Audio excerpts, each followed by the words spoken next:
Let's go. Let's go. Oh, no. Do you want to? Sorry. I'll let you. Next one.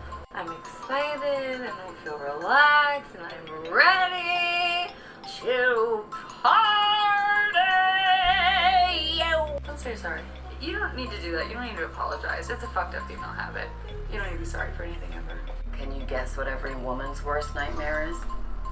I don't have rage issues. I have nothing to prove to you. When I'm good, I'm very good. But when I'm bad, I'm better. I say when it comes to stardom and Lauren, there are no accidents. Hi, Karen Peterson. Hello and welcome to Citizen Dame, the podcast where everything's fine, there's nothing to worry about, the world is going great. I'm Karen Peterson, joined by Lauren Humphries Brooks. Hello. You know, one of these days we're going to get to say that without any hint of sarcasm. It's so true. I believe that. I believe that. Just like, you know what? It's going great. Yeah, like, I mean, it'll happen. It'll happen. Yeah. I'm trying to focus on the second part of this, but this morning I was watching, I don't know if you ever watch or read Heather Cox Richardson. She's an American history and political science professor, and she has a YouTube channel. She writes a daily letter. She's very good at breaking down what's happening in the world and why it matters and the historical context and all of that. And anyway, I was watching one of her most recent videos this morning, and it was called "It's Going to Get Worse Before It Gets Better." And I'm like, yes, and that's important to know, but I think it's really important to focus on the fact that it's going to get better. You know, I've seen this. Yeah, exactly. I've seen this take a couple of times. Actually, there's another woman that has come up on my Instagram a number of times. I don't know her full name, but her handle is like Amanda's Mild Takes. Mm-hmm. And similar sort of thing. And in fact, it's several people have linked their names together as being, you know, reasonable people talking about this in reasonable ways. And that was her take as well, was that and it makes sense. That there is, because one of the things that she was pointing out that happens with totalitarianism and authoritarianism is that when it becomes threatened, and it is being threatened, that's part of what's happening. The more that it's backed into a corner, the more violent it gets, and the more it tries to enforce itself, because it doesn't have any answers ultimately. The answers are force, and so that's part of what's happening. And you see it, you know, we're seeing Minneapolis with the protests and fighting back, and we're seeing it, you know, across the country, basically, that these people are being backed further and further into the corner. And it's kind of flaring out as a result. So in that sense, it's like, it's good, you know, it's gonna get bad, but that's, in some ways, that is like the direction that we have to go in order to put an end to all of this. And it's important to focus on that and to not be disheartened then by everything that is going on. It's not always easy to do. I said on my other podcast, actually, because we were talking a little bit about how hard things have been this year. I mean, we've lived a year in the last 15, 16 days, you know, and I was saying this very seriously, that you know, it's okay. It's actually important, and it's good to allow yourselves distractions, you know. Like sometimes I fall into when something really big is happening in the world, I feel guilty for turning my attention away from it, you know. Like if there's a really big event unfolding and it's horrific to watch, but I just feel like I can't stop watching because that's disrespectful to the people that are going through it. That's sometimes how I just, my mind does that. But it's important to step away. It's important to give yourself that break and to focus on other things, to just allow yourself the mental relaxation. And it's not disrespectful to the people that are suffering. It's actually very healthy to do. And it's how we get through these things. Yeah, and people have talked about throughout all of this, really since 2016, people have talked about burnout, have talked about like yeah, not spending every waking moment focused on suffering, your own or other people's. And that's what I think, that there is also a lot of cultural guilt that goes on, especially if you're not a person who's in the middle of it, right? If you're kind of watching it from the outside, at least right now, it's that sense of like, well, I should be doing something, and there's a cultural pressure to act, right? Yeah. But acting is not, passively sitting there and watching videos or Right. something like that. It's like there is this like reiteration of, we have to bear witness, don't look away, don't look away, don't look away. And at a certain point, it's not looking away to say, I have to take a break from this in order to survive, in order to be able to do what I can to push back in my particular position.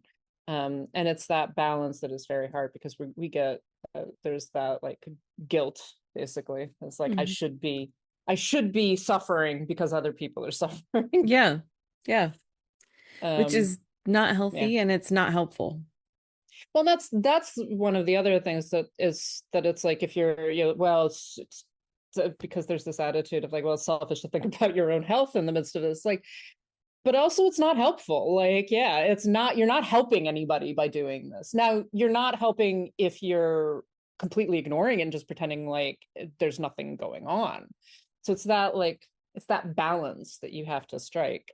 Yeah. And is really the only way that any of us get through it. So yeah. Yeah. And movies are a good distraction from what's happening in the world. Yes. They can be, certainly. Yeah. So let's talk about another movie, shall we? Yes. This week we're talking about the very happy feel-good comedy from 1986. I'm totally kidding. It's a coming-of-age drama from 1986, Stand By Me, directed by Rob Reiner, and adapted from the 1982 novella by Stephen King. The novella was called The Body, and this is a story of 4 friends living in Castle Rock, Oregon. So Stephen King stepped outside of Maine, but he's still using the same towns.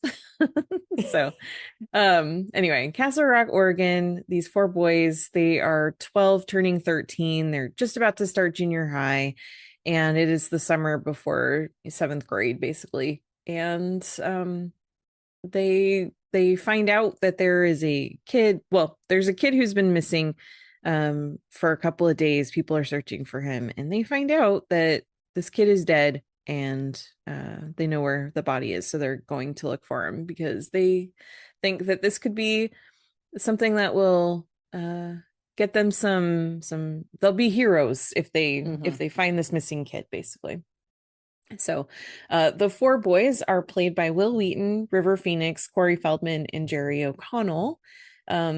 The movie was nominated for an Academy Award for Adapted Screenplay. The screenwriters were Raynold, Gideon, and Bruce A. Evans. Rob Reiner was also nominated for a Directors Guild Award. The movie was nominated for a couple of Golden Globes and Independent Spirit Awards. And yeah, so it was very it definitely had a moment in 1986. It was very very beloved that year. And I have done some of my own personal history research, and I think that I am 100% correct when I say that this is the first rated R movie that I saw in the theater. I was 9.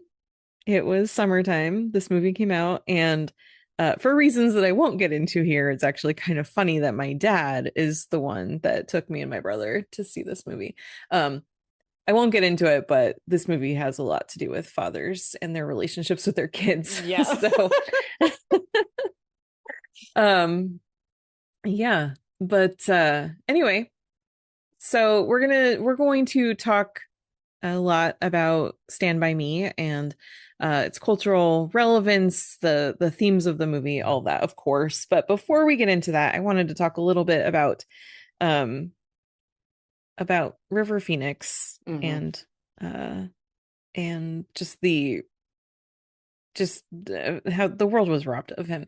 And you really see this is only his second feature film. His first was a movie called Explorers in 1985 with Ethan Hawke. So another Oh, wow. first, yeah. Which that movie, I love it so much. If you've never seen Explorers, it's so weird, it's so silly, and it's so delightful. I highly recommend it. But anyway, yeah, so this is River Phoenix's second feature film. And of course, he passed away in 1993, Halloween. Well, I think it was actually October 30th, so it was the day before Halloween. Um, I was in high school, and I remember that day very clearly. It was devastating. And he, of course, died of a heroin overdose. He was at the Viper Room, which was owned by Johnny Depp, by the way. And I remember at the time at the news, they just kept playing over and over again his brother Joaquin's 911 call, and how just desperate and horrified he sounded. And it was just such a major death that happened. And I mean, he was so talented, and just gone way too soon. And you really see even in his first films just how much talent he has. He's just so good in this movie. And yeah, it's really heartbreaking. And it's been 40 years now since Stand By Me was released. And I think I was telling you the other day that the guys have been doing a tour. They've done a few dates, and I think they're planning on doing a few more through 2026 of screening the film and doing a Q&A. And so it's been Wil Wheaton and Corey Feldman and Jerry O'Connell going on tour together. And the first one that they did, they put out a fourth chair for Corey Feldman. I mean, sorry, for River Phoenix. And it was like, yeah, we miss you. You should be here, that kind of thing. And then, of course, when Rob Reiner passed away, it was just even more. It was just, it actually took a couple of days for Wheaton to start posting on social media again, because that was just a hard loss for everybody. Yeah, and it gives both River Phoenix and now Rob Reiner, I think it gives this other sort of patina of sorrow that goes over this film. That and with Phoenix, the loss of that talent so young, and then there's also this element, and it's kind of an eerie element because the whole movie begins with the report of Chris's death. And that all of that just sort of packs into this, and it gives what is already a melancholic film this other element that of course they didn't know was going to happen when they made it or anything like that. They weren't aware of it, but it's one of those Hollywood stories that you feel not like, oh, there's a curse or anything like that, but it's like, oh, this just dovetails so sorrowfully. Yeah. But beyond that, just Phoenix's performance here is remarkable, and it's varied. It's all four of them are believable. That's part of it. And watching this, it's like these are four very good child actors. And you see that in the best child actors, because you see the ones who are like a little just stilted, have difficulty sort of embodying characters, and some of it might also be the director not being able to sort of bring that out in them. But these guys, it's so organic. You believe that these four boys are friends, that they've grown up together, that they kind of have this rapport with each other, and that also there are things that have aged them beyond their years, as well as, but then they're also having very natural childhood reactions to those things. And so it's brilliantly done. And I think it's such a timeless film in a lot of ways, because in large part because of that, because these boys feel real. They feel like, yes, these are these are 100%, these characters, and their relationships feel real. Yeah. Sometimes too, when you see, so one of the things that I'm impressed by with this movie, the present day when the story is being narrated to us is 1985, and Richard Dreyfuss plays the character that Wil Wheaton plays as a child. So it's Gordie Lachance, and he's narrating the story about this experience from 1959. So this is, gosh, what would that be? 20 something years before. And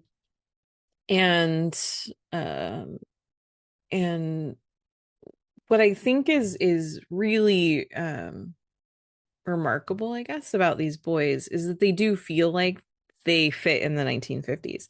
Yeah. Sometimes we see child actors and they're playing these characters from, in a period movie, and it's like, oh no, those kids all look like they listened to, it's like they're listening to Taylor Swift between takes. And so it can be a distraction, but these kids, they do a really good job of getting, sounding believable when they're using, the 1950s lingo and singing these songs, and they just and the way that they look, like they look like they belong in the 1950s, and that's that helps immediately set the stage and really make us feel like we're really living in this memory.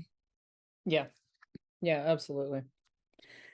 All right, so the four boys that we have, as I said, Wil Wheaton plays Gordie, who is he's a writer. He makes up stories all the time, and his friends love to hear his stories.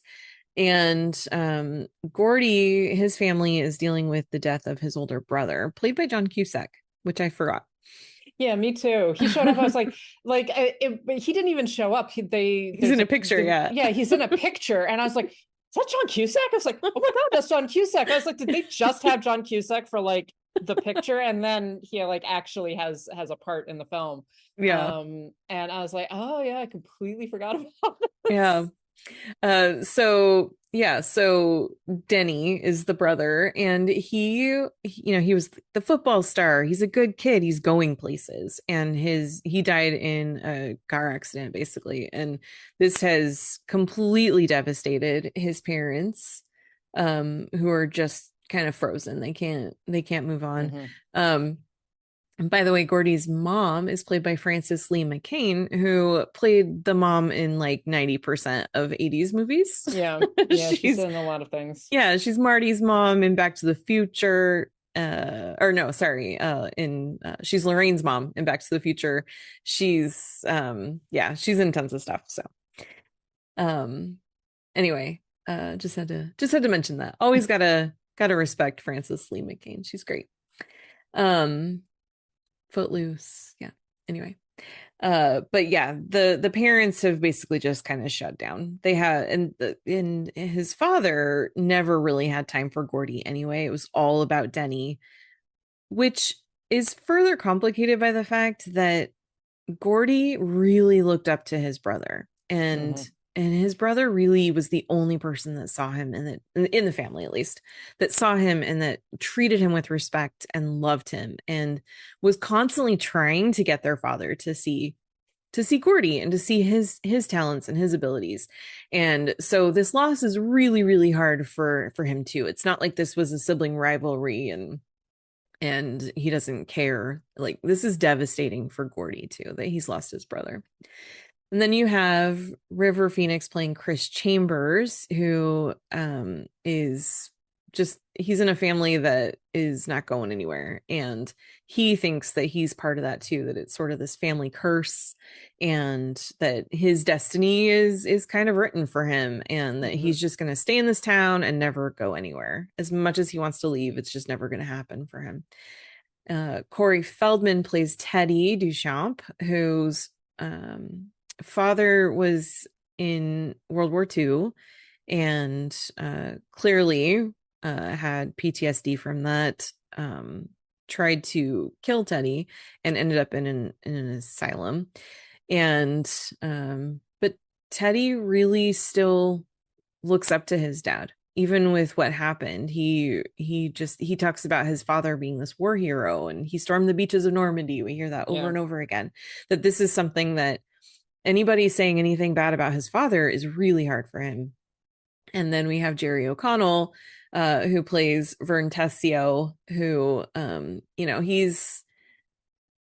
it comes up a lot, where he's sort of the butt of the jokes. He's not taken seriously at all. He's the fat kid in the group, and that's something that they constantly tease him, and he's constantly talking about, like, that's not cool, basically. And in the case of Chris, Teddy, and Vern, all of their brothers are all their older brothers are part of this gang led by Ace Merrill, who's played by Kiefer Sutherland. And so there's a lot of abuse happening, physically, emotionally, psychologically, and just a lot of the sense that this town is kind of a dead end, that these kids don't have a lot of options ahead of them, and they certainly don't have any support to go anywhere in life or any expectations on them to do so. Yeah, exactly. And there's a lot of generational trauma going on, and also this kind of the found family element, which is really what these four boys form, this sort of somewhat dysfunctional but very loving, ultimately, family between the four of them. And you've got Chris, who sort of acts as the older brother, right, or as the father, and he even says a couple of times to Gordie, like, if no one is going to look after you, then I'm going to have to do it, right? But it is that, like, I have to take care of these guys. And basically all of them, as is pretty not uncommon particularly in Stephen King stories, of the adults sort of being checked out, not being aware of what the kids are doing, or being actively oppositional to what the kids are doing. So you've got, Gordie's parents, who are just not present for the most part, and like the one time his dad really talks to him is to tell him, like, why are you not more like your brother? And then meanwhile you've got all of the other parents who are completely absent. We don't ever actually see them. We don't see any of the other parents, but we hear about them. We hear about Chris's dad getting drunk and abusing him. We hear about Teddy's father trying to burn his ear off, like, and then you've got the older brothers who are sort of performing that kind of adulthood and that kind of masculinity. So you've got these four boys who are kind of on the edge of, the beginning of adulthood. Sort of, they're moving out of being children and being into teenagers. At one point, the older Gordie talked about, like, telling stories that you tell before you're interested in girls. All of that, where they're just going through puberty. They're just going through, like, going to become adults, and they have to sort of, are they going to become like their brothers? Is that what they're going to grow up into? And there's a heavy implication that at this point their brothers are practically, you almost can't save them, right? They've chosen their route, and they've chosen their route at a very young age. Or is there another option open to them? Can they change their fate a little bit? Or are they just, sort of fated to go down the same roads as their brothers and their fathers, and become like that? And yeah, so it's their support of each other that kind of gives them hope, because they might have an alternative, basically, to this abuse and this sort of posturing toxic masculinity. Yeah. I think that one of the things that is really really developed well, especially in, because we have these four boys together, but there's a really strong connection between Chris and Gordie, and they consider themselves best friends. and they really support each other. You know, like Chris is constantly, oh, Gordie, your stories are so good, share one with us, tell us, you know, tell us a story. And Gordie on the same level is constantly telling Chris things like, you need to come take those college classes with me, like you can totally go to college, it's fine. And we don't see that same level of encouragement with Vern and Teddy. Yeah. They definitely care about those kids, like they're all friends, but they're not pushing Vern and Teddy to reach any kind of you know, to have any sort of goals or anything like that. And so it's not that surprising when we learn later on that the group kind of split up, but it's Chris and Gordie stayed close, and they kind of moved away from Vern and Teddy. And then that Vern and Teddy both stayed in town, and Chris and Gordie both got out. Yeah. And I think a lot of that has to do with the fact that these two were just really close and being that support and cheering each other on. Yeah, it's not the four boys do not have an equitable relationship completely, and like you said, the Vern is kind of the butt of the joke. He's the one that gets sort of pushed around a lot. He's the slow one, he's the fat one, etc. Side note, Stephen King has a real big problem with fat people. Yeah. And that definitely gets reflected in this film, unfortunately. It's and it comes up in different ways in a lot of his work, but that's been talked about quite a bit. Yeah. And so the bullying of Vern in particular by the other three is, on the one hand, they all kind of push each other around, they tease each other, they make fun of each other, there's fights, there's like actual conflict, etc. But he definitely gets kind of shunted to the side and treated like he's largely insignificant. And honestly, part of it is because Vern, of the three of them, probably has the least problems. Yeah.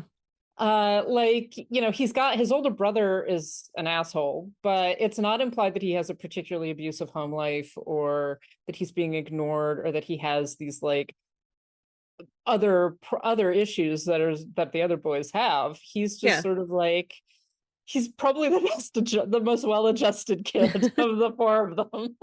He's also the first one that ends up getting married, and then he has kids, and he has he has a good life, it sounds like. Yeah, he he runs like a tractor, he owns like a tractor thing, like he's just like, all right. He turned out fine. Yeah, Vern's biggest problem in life is that he lost his jar of pennies under the house. Yes. He can't find it. And which also happens to be the catalyst for the entire adventure. Yep. So. Yeah. So basically what happens at the beginning, which, by the way, I forgot that this movie is under 90 minutes. When I saw the runtime when I was starting it, I was just like, wait, there's so much that happens though. So you can make a very good, very succinct, very meaningful movie, and you don't have to make it 3 hours long, unless you're Martin Scorsese. In that case, just do what you want, man. I will watch every minute. But anyway, but yeah, so this whole thing starts with Vern being under the house digging for, trying to remember where his pennies are, and because he buried them, he made a map, and then his mom cleaned his room and threw away the map, and so now he doesn't know where they are. I don't know how he could just not even kind of vaguely remember, but that's neither here nor there. Anyway, and so while he's under the house, his brother and one of the friends, one of the other guys from the gang, they are outside on the porch, and they are talking about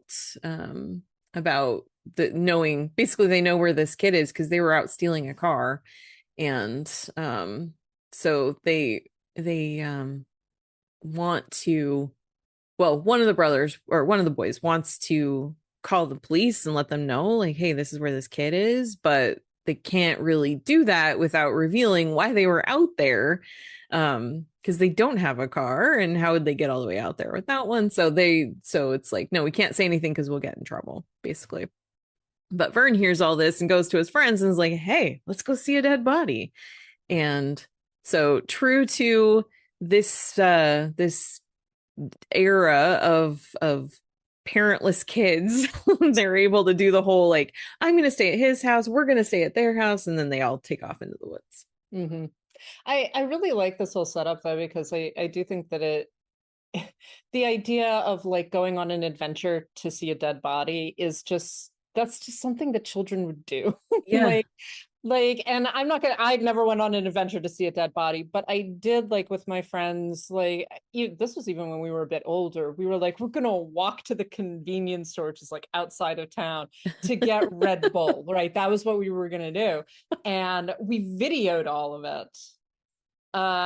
And so somewhere lingering on some digital video card running around one of my friends' basements is this like hour and a half saga of us walking to the convenience store to get Red Bull. But that's part of it, is that that's the fun of it, you know. That's like it's like we're gonna go on an adventure to find this, right? And throughout the film, obviously, it becomes more and more of a focus and an obsession, and the body takes on heavier and heavier significance.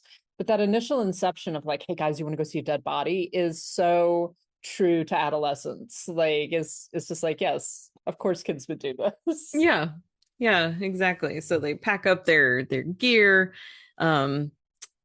Chris brings a gun because they're going into the woods, and who knows what might happen out there. And of course, if you see a gun early on, then the rule is you'll see it again later, which we do. But so they take off into the woods, and they're following the train tracks along because the assumption is that the kid was hit by a train, and they're looking for him kind of near this river. And so the boys kind of this kid is their age that's missing, Ray Bowers, and they just kind of assume that they have a good idea of where he might be, so they just start heading off in that direction. And one of the things I was thinking about was how, when you're a kid, you don't really, like, you might know on one level how far away something is, but you don't really understand it, you know, like you don't really know how far stuff is. And so they're just kind of traipsing along, and this is a really far, they know that it's going to take them at least overnight. So they pack up all their stuff, but I love how they get partway out of town and realize we did not bring any food. Nobody brought any food. So they got their sleeping bags, and Vern got a comb. He brought his comb because they're going to be on the news, but nobody thought to bring food. Again, that like adolescent sort of, you know, what do you need if you're going to run away, right? Well, you need that, and you've got to remember to bring your favorite blanket and like, you know, those the important things. And then you don't think of stuff like they did remember to bring water. They brought like a canteen. Yeah. So at least they got that, but they're just like, yeah, we should probably, and they figure out that they've got like $1.60 or something like that between them, so they have to go and buy food. But it's that, you know, that reality of adolescence, and how serious the combination of like how much fun it is, but also how serious it is. You know, what we're doing is very, very important and serious, and it can be, you know, it can be something as strange as finding a dead body, and as like, you know, non-serious as going to get Red Bull. Yeah.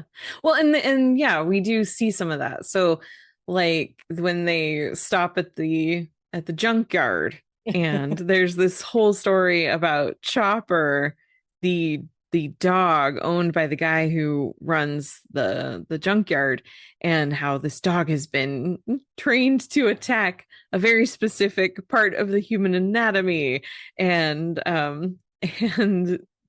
like there are no trespassers allowed, and he will sick the dog on you.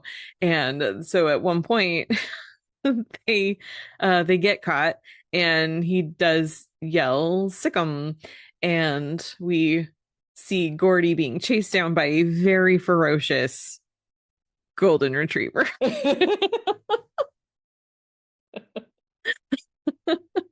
Which I have to say, having lived with golden retrievers, they can They have this smile where they can look very vicious, but they are the sweetest, dumbest dogs in the whole world.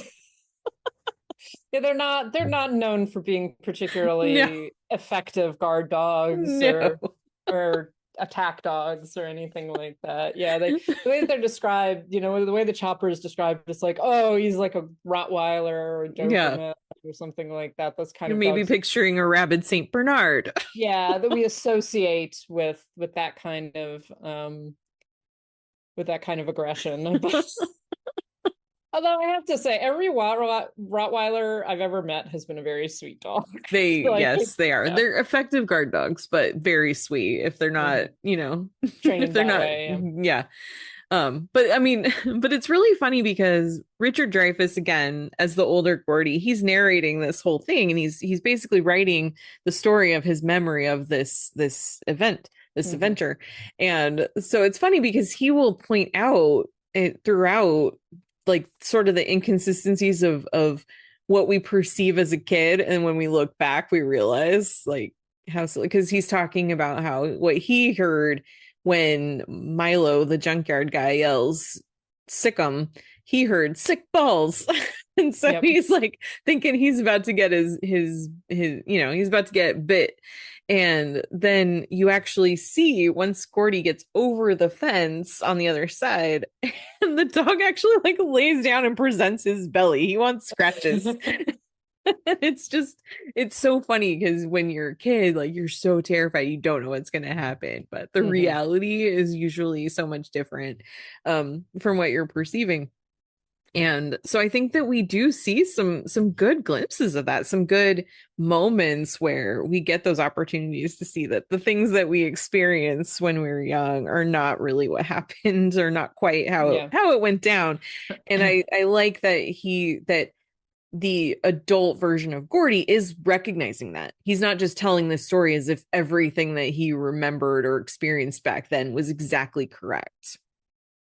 Yeah, I actually, I was thinking more about the framing of this narrative, because we get introduced to the whole story at the beginning with Gordie learning of Chris's death in the newspaper, and then he winds up writing the story, and so we get these moments, these flashbacks, flash forwards, really.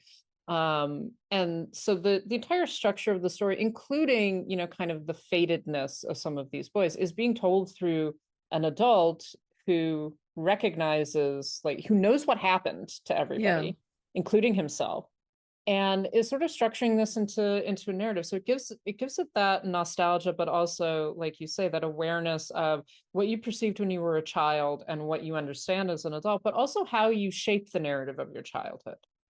And I think that that's something that the film doesn't emphasize a great deal, but is definitely present, of like, that nostalgic memory is part of like how you're kind of making sense of your past and your life and the friends that you had at that time.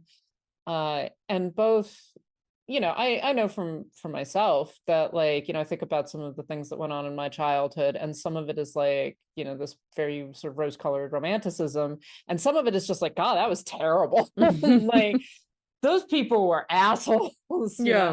And it's that dichotomy. And I think that the film occasionally leans too hard into the nostalgia of it. That's sort of like, you never have friends again like the friends you had when you were 12. And I think that that's just, there's a little bit too much of the romanticism there, but it is one of the ways that we perceive and we sort of shape our childhoods as grown-ups. And that's, I think, one of the reasons why this film continues to be so effective at every age, because you're experiencing it differently and you're looking at it from a different perspective. And now as adults, you're thinking more about like, oh, let me think about my past and these friends that I had 20 years ago that I, lost touch with. Yeah. Do you think that the over romanticism of childhood in this movie, do you think that is in any way, like, what am I trying to ask you? Because I mean, I totally hear what you're saying and I don't disagree. I'm just thinking part of it feels like maybe it's heightened because of the fact that this is being narrated to us by someone who has just found out that this best friend of his that he hasn't seen in more than a decade now has just died, and has died trying to help somebody. Like, it was in a really heroic way. And I don't know, I'm curious your thoughts on that. Yeah, no, I think that I don't think that Gordie is being presented as an unreliable narrator in any sense. Like, he's not making shit up, but he is definitely shaping this story, right? Yeah. And we know that that's what he's doing. We're introduced to that. It's not something that we're told after the fact. That's how this entire narrative is set up. So it is very much taking the position of a man who's thinking about his past and thinking about a particular event in his past that was really important and really shaped him. And it's implied shaped the other boys too in different ways, but is also the way that he remembers it, right? Yeah. And so there is that kind of dichotomy in that. Like I said, I don't think he's an unreliable narrator, but the forming of the narrative. I don't think that the film particularly is interested in critiquing that or in drawing that out. So we don't get anyone else's memories, right? We don't get him talking, because this could have been formed with like, oh, him going to talk to Teddy or Vern, like it could have been told from multiple perspectives, what they remember, and that would have fragmented the narrative more and made it more like, what perspective did you have on this? What did you feel and experience and see? But it's not about what they experienced, it's about what he experienced and his memory of it. And so the film is very much kind of leaning into that. And so it is romantic, it is romanticized, it is, this nostalgic vision of what your past looked like, good and bad. Yeah. And so I'm not saying that that's like a bad thing, it's just definitely the project of the film. And it means that there are some things, certainly for me as a viewer, that don't quite ring true, that feel over romanticized. The one for me is always you don't have friends as an adult like you had when you were 12. And for me personally, most of the friends that I'm the closest to are people that I knew when I was a teenager and that I'm still friends with, but we continue to like actually interact and be friends. People that I knew in college and grad school, people that I've met in my adulthood after that, like most, when I look back on my friend, and I think it's individual too, when I look back on my friendships at the age of 11, 12 years old, there's some that like I have great fondness for, and some that I'm just like, they were not good friends. But that's the thing, it's a personal thing, and I'm always a little bit leery of the generalization and that romanticism about childhood. So so the actual line, and this is words that he's typing on the screen, this is how he's ending his story. He says, "I never had any friends later on like the ones I had when I was 12." And I think, just listening to what you're saying, I think if he had stopped there, it would be like, okay, this is his experience. The problem is, then he adds, Jesus, does anyone? Yeah. Last night, because I watched it yesterday, I was racking my brain trying to remember who my friends were when I was 12. So it's like, yeah, for me, no, 12 isn't the golden age of like when I had my best friends and we, did our adventures and stuff. It was when I was maybe 13, 14, 15, and then my best friends now I met, like you say, in college. So yeah, and I think that everybody's experience is different. That's just it. And it's very dependent. And I think that gender probably plays a role as well. Yeah. It's very dependent on what your experience was, where you went to school, like if you moved when you were 10 years old, or all sorts of things. Like, and because of that, like, I think because the film is definitely framing it like that, it's framing that nostalgia. And there's nothing necessarily wrong with framing that nostalgia, but I'm suspicious of that overgeneralization. And that's where I begin to go like, yeah, this is sort of a rose color, not even rose color, but just sort of like, that memory of your past, nostalgic view. Yeah, sort of this gauzy, it's not that everything was perfect and wonderful, because obviously for these boys it wasn't. but that there was something that was epic or timeless, or I'm not able, Yeah. I'm missing Well, the word that yeah. just doesn't quite fit for me, I guess. Yeah. Well, and I think that's just it. Like everybody's experiences are different. So for him to end that on, does anyone? It's like, well, yeah, a lot of people do. So, Well, but and for him, oh, sorry. I was going to say, I will say one of the things that sometimes bothers me about these kinds of films, and I think that this is a brilliant film in so many ways. One of the things that does sometimes bother me is that romanticization of childhood, that treatment of childhood as you never, the best years of your life, that kind of thing. And for me, childhood, I had a good childhood in a lot of ways. I had a good time as a teenager. There have been periods of my life where I've had a harder time and a less hard time. But I think that it tends to make us feel like, and even to make children and teenagers and young adults feel like nothing is going to get better. If this is the best if the best years of your lives are when you're 13 years old, you're Jesus for some people. Like, that's like, oh my God, it's never going to improve. And that romanticizing of those periods, I think, is where it gets more culturally suspicious. Yeah. No, I hear that. That's my one thing. Yeah. Yeah. What I think is interesting though is that I think that with Gordie in particular, there is sort of this what's the word? There's sort of a I can't think of the word, but like a paradox, maybe that's not quite it, but something like that, where yeah, he's very wistful about this time in his life, this memory, but obviously, I mean, he's writing, he has the career that he dreamed of, and he lives in this house, he's writing in a home office that is full of books, and his son and friend are waiting for him, and he's clearly a good dad because his son is not afraid to come in and interrupt him and ask, like, hey, can we go now? And so he has a good relationship with his son. The things that he didn't have as a child, he has and is providing for his own kid now. And so he's pining for this. He seems to be pining for this time when he was a kid, but also he's living a really good life now. So it's this interesting, kind of, man, what is the word I'm looking for? I don't know. You said a paradox, dichotomy. Yeah, dichotomy, that's it. I love that word, dichotomy. It's a dichotomous relationship. Makes you sound very smart. Exactly. That was the word I was trying to find. And so yeah, anyway.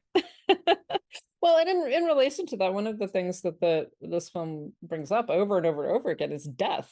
There's death everywhere. They're going to see a dead body. This is a boy, they talk about it. This is a boy who's their age, that disappeared, and they know is dead. They're going to find his body.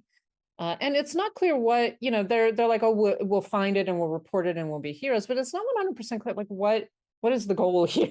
Right? We're going to go look at a dead body.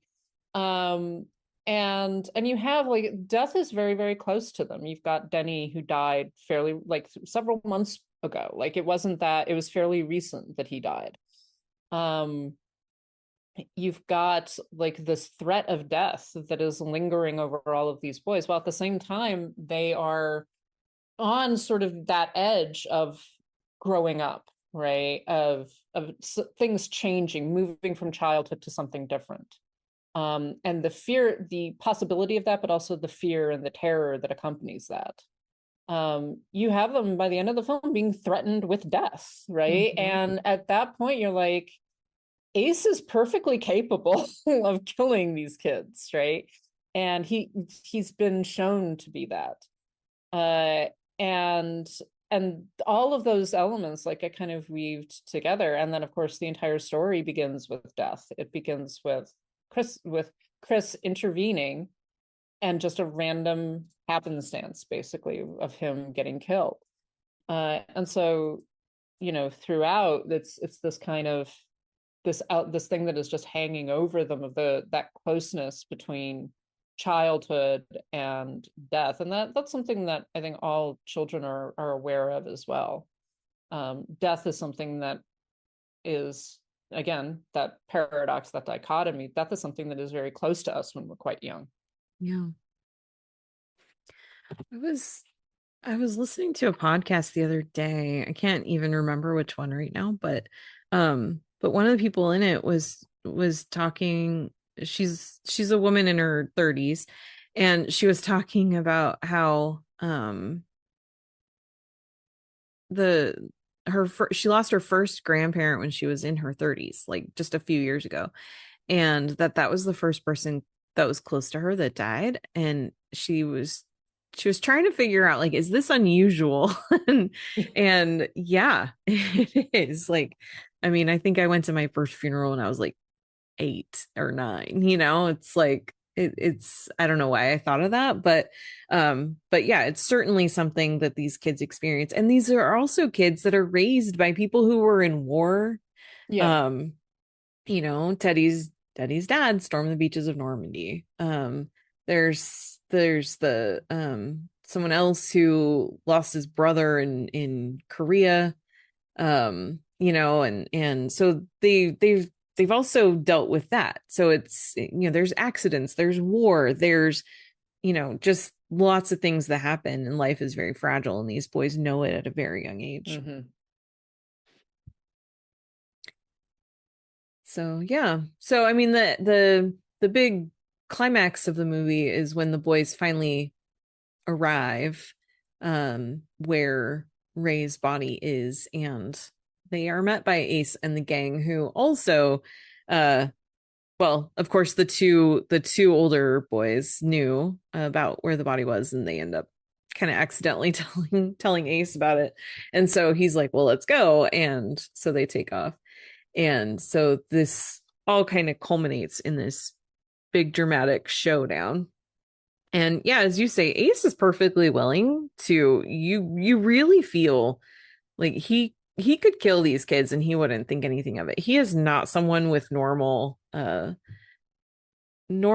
self-preservation, any sort of empathy or anything, which we see early on when they run into Ace and one of the other kids on the street, Gordie and Chris do. And the first thing Ace does is steal Gordie's hat that his brother gave him, and does not give it back. Like, Gordie never gets that hat back. And then he's like threatening to burn Chris's face with a cigarette. And, this is a very violent guy. And then later, all the gang are in 2 cars and they're playing chicken on the road, and Ace looks like he's about to just let this log hauling truck run right into them. And at the last minute, the truck swerves and drives off the road and loses his load of lumber. And he just totally cool, like does not flinch, does not react at all. It's like, this boy does not feel anything. Like, that's the sense you get about Ace. Yeah. And so because we've seen him that way, when we're at the end and he pulls out his knife, you absolutely believe that he's willing to use this, and he wouldn't even think twice about doing it. Yeah. All of the other boys are sort of like, they're mean, they're criminals, etc. But you don't get the sense that, like, they're sort of posturing, right? You don't get the sense that they're like murderers. Yeah, they don't know what else to do. That's why they're doing what they're doing. They're bored. They're bored, exactly. And they're in this cool gang and things like that. But yeah, Ace is like this just force of malevolence, through no real purpose either. It's just power. Mm-hmm. Which I really think is, and I've not done any studying up on this to see if he's talked about it, but it feels like this is something from Stephen King's experience as a kid, because this is another trope that pops up a lot in Stephen King's books. I think of Henry Bowers from It. I think of, like, I don't know, I just went blank on other names, but we see this type of character a lot where it's just this kind of lawless evil presence. I mean, even the devil shows up in Needful Things, or just for no reason, just wanting to be this chaotic force for evil, and Well, just bullying people. And yeah, and I think that's part of it, is that one of the things that a lot of King's books, stories, etc., explore is exactly that, the relationship between the supernatural evil and human evil. Mhm. And that's part of it. So someone like Ace, and there's nothing supernatural in Stand By Me at all. No. Like it's very grounded. But so Ace is kind of the monster, right? Mhm. And but he's a human monster, and we don't really, I haven't read the novella, but we don't really get an explanation for it. We don't get backstory. Although it's, given the stories of all of these boys, this is definitely a town in which there's a lot of abuse, there's a lot of violence, etc. So you get the sense that probably Ace has something like that in his background. Yeah. And how he reacts to that and everything. But yeah, it's that interest in the human elements of evil and of cruelty, etc. And that's that danger that is pursuing these boys throughout the narrative. Mm-hmm. Yeah.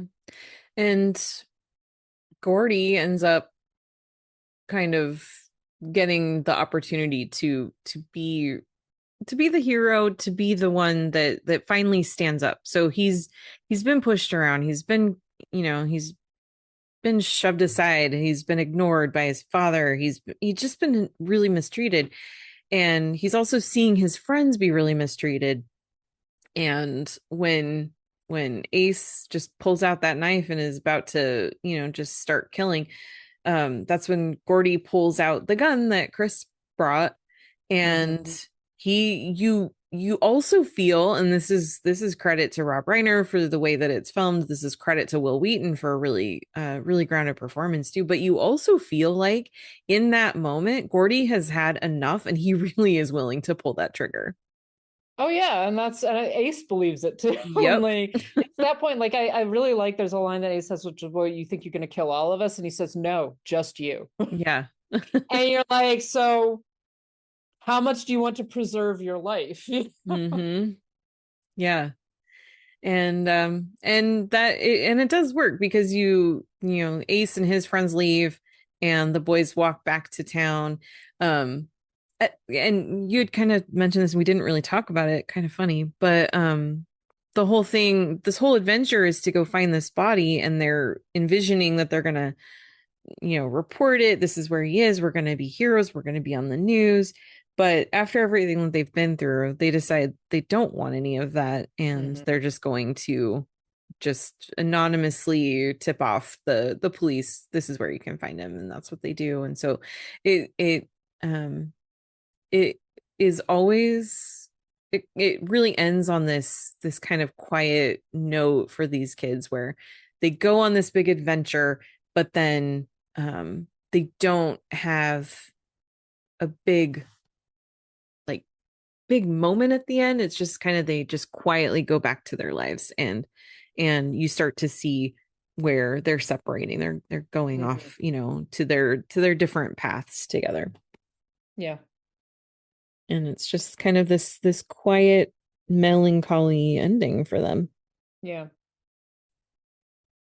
Yeah, it's implied that a lot of what they have gone through and the conflicts that they've experienced together, their own kind of revelations about themselves and about each other, that's sort of where they come to that conclusion. They come so close to death. They finally, up until the moment that they actually see the body, it's like it's this goal, right, that isn't really real. And then suddenly they're looking, and the voiceover is even like, he's not asleep, he's dead, right? Yeah.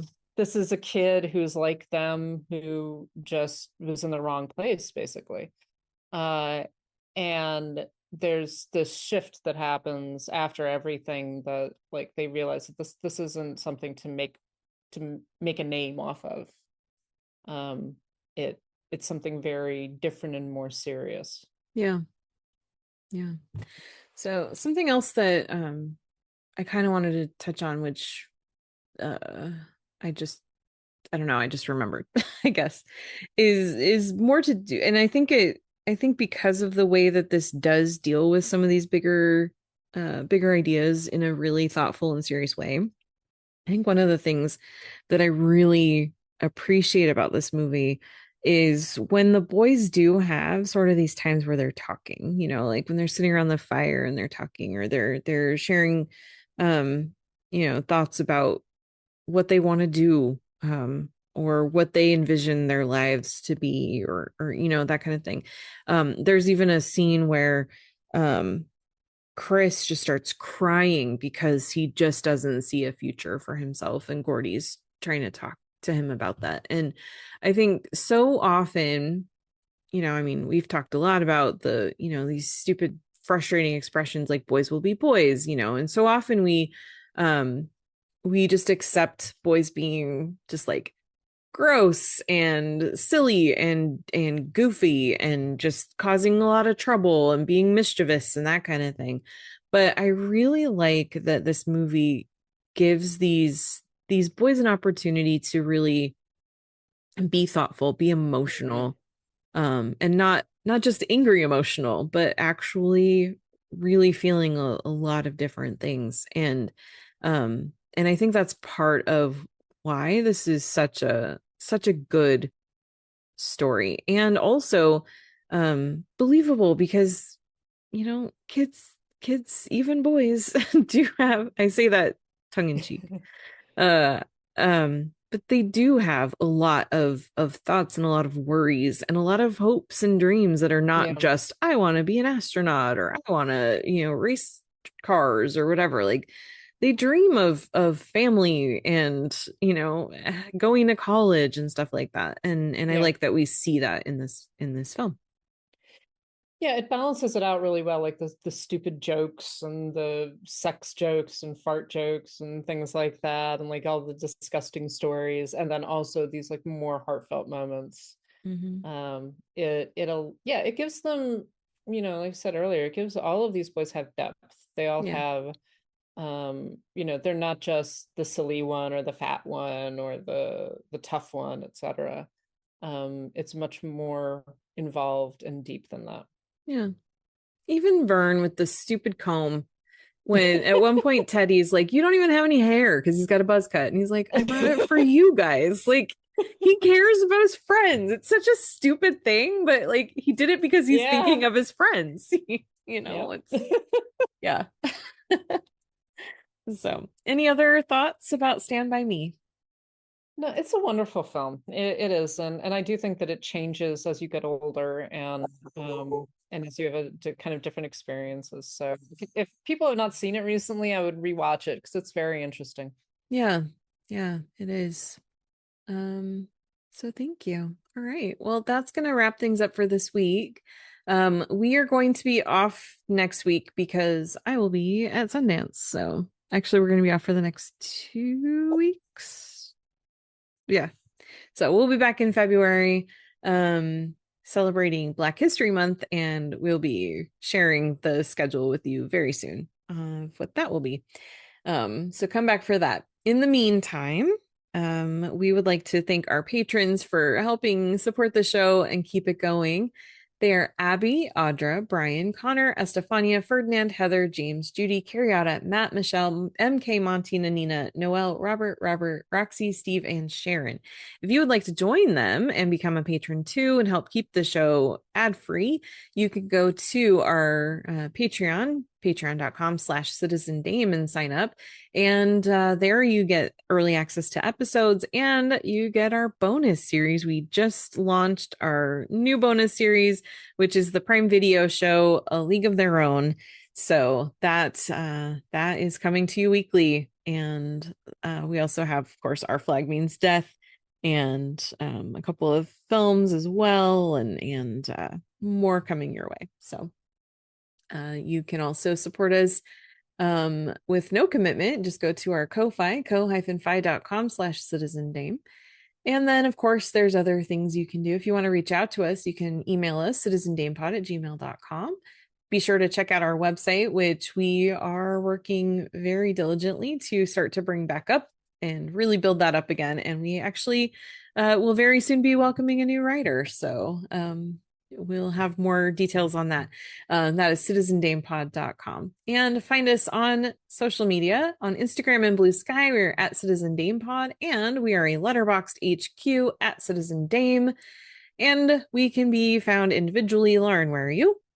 I am on Instagram and Letterboxd at LH Business. And I am on Instagram, Letterboxd, and Blue Sky at Karen M. Peterson. So that is it for this week. Thank you so much for listening, and we will catch you next time. Bye.